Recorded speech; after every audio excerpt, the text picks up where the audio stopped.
Hello and welcome to the Bachelor Recap here at Us Weekly. I'm Jared Freid, and I am here every week with your recap of The Bachelor. That's right, we have an amazing episode this week. This is, I gotta say, it's one of the more interesting Bachelor episodes that I've ever seen. Yes, I'm turning into Chris Harrison, the most dramatic episode ever. I believe it. We had so much to go over today. We opened the show with Chris Harrison telling the women, we're going on a big trip. And, you know, The Bachelor's known for going to some great places. And you're thinking, and these girls must have been thinking, are we going to Singapore? Are we going to the Caribbean, San Francisco? And Chris is like, you're going to Cleveland. And they're like, what? Oh, the reaction, shock and awe. It was like he told them, it was like they thought they were going to win $1 million. And he's like, and you got a coupon to Arby's. And they were like, what? These women. And what's even better is that the women on the show, they try to look excited. They try. They're like, okay. They sounded, Chris Harrison said, we're going to Cleveland. And they actually started, all the women on the show started to sound like contestants on Family Feud. They sounded like a family on Family Feud where one of the family members gave the worst answer you've ever heard. They're going, all right, good answer. Good answer. Yeah, Cleveland. Yeah, they got the Browns and the Rock and Roll Hall of Fame. Sure. Okay. We can work with that. And it's like all of them are just like, ugh, I've been to Cleveland. Okay? Great people. Great people. They have the Rock and Roll Hall of Fame and one street. They have 4th Street with 5 bars that all look like John Taffer redid them yesterday. Okay? That's Cleveland. Not much to do. So we go to Cleveland, all the girls, and we're going to have a one-on-one date. Victoria F., Victoria F. has been, she made a very strong entrance on the show. You might remember her from her introduction where she said that she's very dry except for her cat. Yeah, that was her entrance. So that's how we know Victoria F. to this date. Peter and her go on a date. First, they're going to fly a plane. They're going to do a flyover of Cleveland. Again, not much to do. Then they go to Cedar Point. They ride the rides. Victoria F. has this really annoying quality where she's already shown it a couple times. She'll say that she's really afraid of whatever the event is and then act like she just overcame the biggest trial and tribulation of her life. So we saw it with the runway. We saw it when she was trying on clothes. We saw it, and then she goes, I'm afraid of flying. And then she goes to the amusement park, and she's like, oh, no, I hate the rides. I'm so afraid. And then she goes, then they're at a diner, and she's like, I had a traumatizing diner incident, but finally I can have this milkshake with you, Peter. And it's like, enough, Victoria. Enough.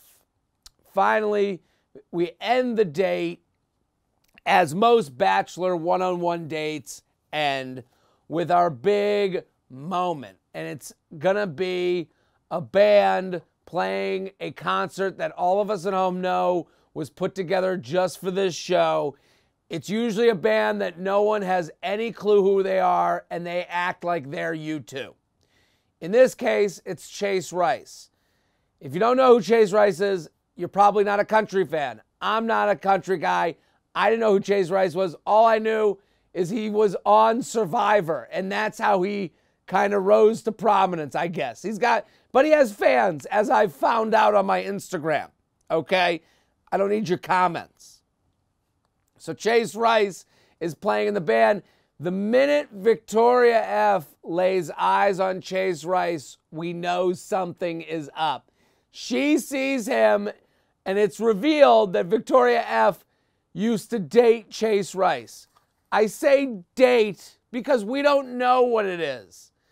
Chase and her had some sort of hookup situationship. You might relate to that, viewer at home, who's texting with someone that says you up at 2 a.m. So let's not look down on Victoria F. We just know that her and Chase Rice had some sort of relationship, and now she's put in the position of, how do I tell Peter? And then Chase Rice and her is also having a moment. The cameras show Victoria F. She's like, oh my God, I used to bang this dude. Chase Rice is looking at me like, is that girl that hung out after the concert that one time? They both look very awkward. I don't know. I'm sure the producers set this up, but I'm also sure that both of them didn't know. You know who else didn't know? Peter. Peter is dancing at this Chase Rice concert like he's dancing at this Chase Rice concert like he is a kid going to his first Blues Clues live event. He is like, hey, ho, this, and he keeps going. He's like, this guy's pretty good. And like, at some points, Victoria F. loses herself and she starts singing along with the words. Like, if that were me, I'd be like, hey, how do you know the words to Rando McCowboy and his songs that no one knows? What? So she's singing along. Peter's dancing, doing the Macarena. And this is the point where it's tough to keep your respect. We have to respect the office of the Bachelor. The Bachelor or the Bachelorette, whatever it is, that's a prominent position. We're supposed to hold them in high regard. They're supposed to be someone all of us could want to date. And this did nothing for Peter's street cred. Peter's doing old dude dance, old white guy at a wedding dances, and Chase Rice is on stage with the biggest arms I've ever seen in my entire life, looking like they should have switched. At that point, Peter should have gone back and become, like an accountant for the show, and Chase Rice should have been the Bachelor, because Peter didn't look the part. And as we go through this episode, you're going to realize he's losing control. He might be too weak to be the Bachelor. So now we get done with the concert, and there's a moment where Peter introduces himself to Chase Rice. And what we're seeing now with the show, and the reason this episode was so interesting, we're seeing the outside world mesh with the show itself. Because now the producers are like, okay, we have to show what happens behind the scene. We have to show Chase and Peter dapping it up, saying what's up, exchanging Instagrams, and we see that. And then the next scene is Victoria talking to a producer being like, yeah, he was staring at me the whole concert. What do you think he's going to look like? What do you think he's going to look at, Victoria? What's he going to look at, the rando that they cast from Cleveland to cheer at the concert for him? No, you're the main character, Victoria. You can see Victoria's like, I need a way out. I need a way to become the victim in this situation. So she grabs the producer. She's like, and we have a history. And Chase was staring at me. It's like, okay, you got to come clean at some point. Victoria then goes to Chase Rice to try and figure out how they are going to tell Peter, which is a hilarious scene because Chase is going, just got to be honest. I don't know. Chase is playing this as well as it could be played. He's like, I don't know. Yeah, you want me to say something? Because we got along pretty well. We just exchanged Instagrams. And Victoria's sitting there being like, I don't know. I got to tell him. And at this point, if I'm Peter, I'm going, hey, why are you two talking? How do you know each other? Chase, how do you know number 12 of 13 of women left? Like, I would be like, she doesn't even have a blue check mark. How do you know who she is? So then we move on from that concert and situation. We go to the date. Victoria F., takes a deep breath, takes a big sip of vodka soda, and tells Peter the news. Peter's reaction, you feel for the guy, because his reaction first was, Chase, the guy in the band? And it's like, no, not Chase, the guy in the band. Chase, the guy who gets bagels for craft services. Who do you think, Peter? No, Chase, the wardrobe guy. Who do you think Victoria was dating? Chase Utley, who used to play for the Philadelphia Phillies. What? Yeah, Chase the guy, the stud, the 6'9" hunk of a man. Yeah, that's who bedded Victoria F. She runs away, and now Peter's put in the position. She played it perfectly to stay on the show. Victoria F was like, okay, I'm going to go cry, which I'm sure she was feeling. It's a very awkward moment. Peter can't let her go. He can't send her home. How is Peter going to send her home? It's a no-win situation. It doesn't matter that Peter was just embarrassed on national television. It doesn't matter that Peter was dancing like he was in the Kid Bop's music video to a song being played by an ex-boyfriend that he had no knowledge of. It doesn't matter that that's a little embarrassing, because if he sends her home, he is the biggest jerk in Bachelor history. What's he going to say? Wait a minute, you've made love before? But the women on my show were to be virgins. How could you? He can't say that. Also, I don't know if anyone remembers, but the first 2 episodes were basically titled I f***ed Hannah in a Windmill Parts 1 and 2. Okay? If I'm Victoria, I'm just holding up a picture of a windmill and being like, yeah, Chase and I dated. It's getting windy in here. I wouldn't want to mill around. That's how I would handle it. So we're done with the Victoria F situation. We're done with the Chase Rice situation. Now, group date time. We're going to have a group date. All the girls except for Victoria F and except for Kelsey, who gets the one-on-one later in the episode. The group date is going to be a football game. Winner of the football game gets some more time with Peter. This football game gets pretty intense. Kind of boring also. Kind of the worst part of the episode. I don't know, which team is better, the yellow team or the pink team or the Cleveland Browns, because they all stunk. But, they play the game. The major point here is Victoria P, yes, a different Victoria, pulls Peter aside, and they basically have their whole own date while the rest of the girls are doing tackling drills. It's kind of annoying. If I was one of those girls, I'd be like, hey, Victoria P, we're doing Alabamas over here. I'm literally getting head trauma from this date. Why don't you come over too? You would think that tackle football wouldn't be something that they would really do on these shows, but, they're going to do it. They play this intense game. They have these 2 announcers from local Cleveland radio and TV, probably the biggest moment of their lives. And the pink team, I think the pink team wins, or the yellow team. It doesn't matter. They all go on the date. Not even one team wins anything. It's never even explained. So they get done with the football game, and they go back to this, this Cleveland hotspot. They were all way too overdressed for Cleveland. A Cleveland date should have been all the women in zip-up hooded sweatshirts that said Manziel on the back.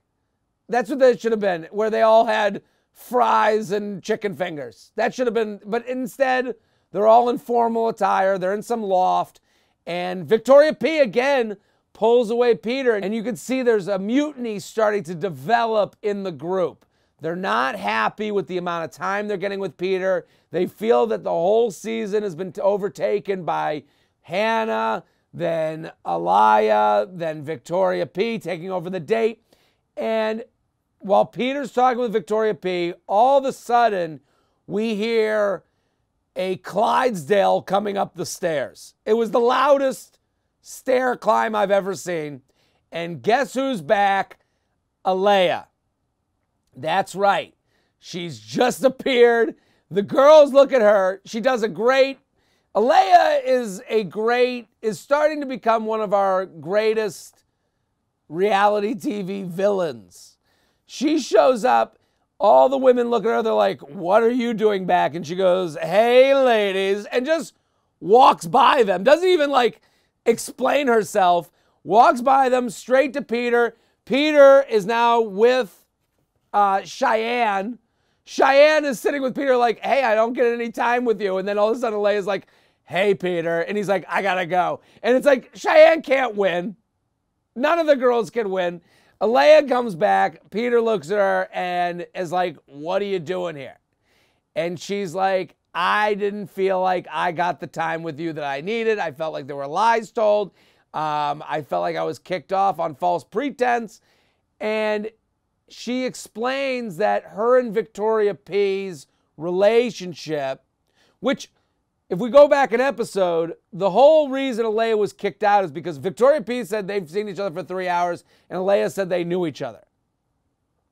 Peter took Victoria P's side because he trusted her more, kicked Alayah off the show. Also, a little bit of that had to do with that the women just didn't like Alayah. It seemed like they all were like on board, get rid of this girl.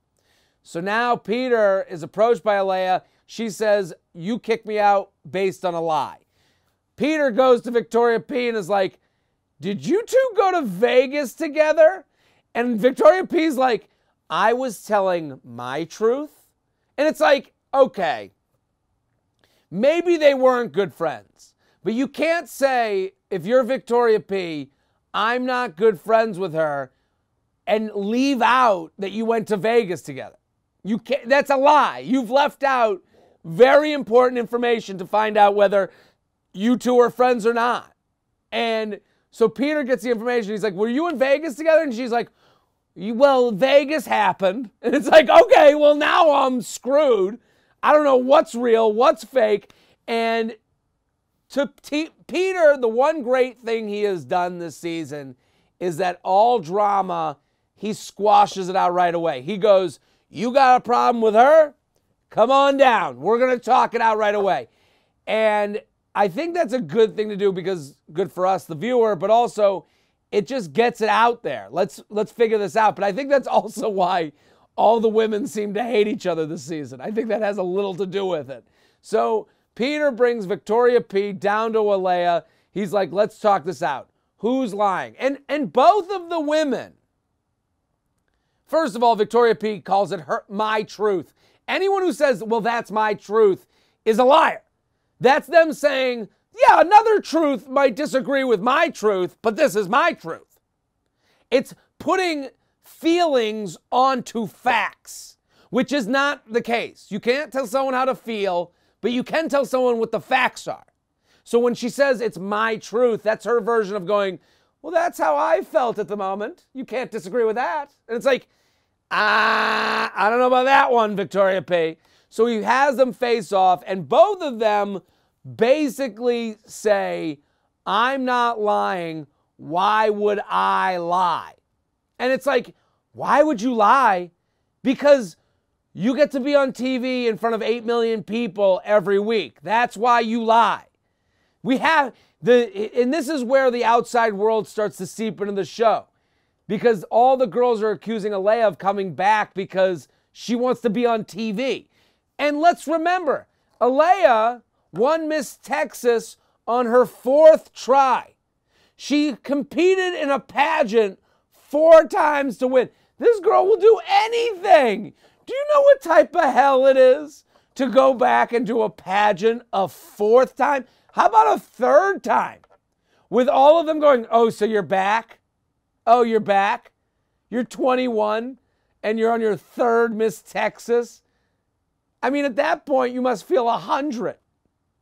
So it's just very interesting that they both lean on this idea of like, well, why would I lie? You would lie because you both don't want to get a job 6 months from now. You would lie because you've seen other Bachelor contestants go from Bachelor contestant and transform themselves to beauty blogger. You would lie because after The Bachelor, there's former contestants with podcasts that people actually listen to. That's why you would lie. You would lie because you don't want to work at Walmart or CVS. That's why you would lie. So don't sit here and say, well, why would I lie? Yeah, because 8 million people watch the show. You get 500,000 Instagram followers and you're done working for 10 years until you marry a lawyer in Hollywood and it's over. That's why. now a lot. Well, and so then Peter gives the rose to Alayah, who now 2 hours ago was at a Greyhound station in L.A. and hitched a bus to Cleveland, and now she's got the rose. I know, it's crazy. And Alayah, who is the biggest villain on this show so far, I think they're both wrong, her and Victoria P, but Alayah's a villain. Alayah goes, apparently Peter wanted me to come back. What? Apparently? You can't say that when you showed up in Cleveland randomly. He didn't apparently want you back. You made a very specific move to go to Cleveland, to show up back to the show, to get on the show, to ask to come back. So apparently you got on a $300 Southwest flight. So she gets the rose, and now, chaos ensues. The women are mad that she's brought back. Peter's lost a lot of his power because now he's gone back and forth. He's waffled on all of these things. He brought Hannah. He tried to bring Hannah back. None of the women trust him to be in a power position of the show. We get to the end. The women are mad. And at this point, and then Alayah, who's been off the show for literally 10 minutes, the first minute she gets back on, she's like, so catch me up on the gossip. And they're like, and she goes, I already know that Victoria F.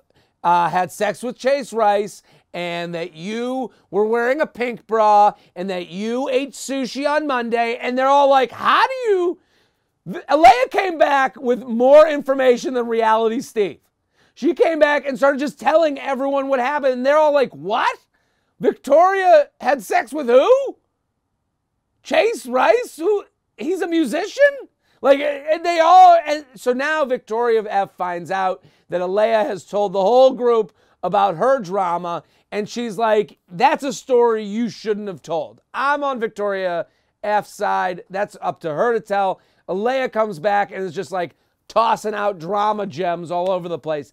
And that's really where we end it. We end it with the women being mad at Peter, Victoria F. being mad at Alayah, Alayah being mad at Victoria P, Victoria P. being mad at Peter for basically insinuating that she was a liar, which she was.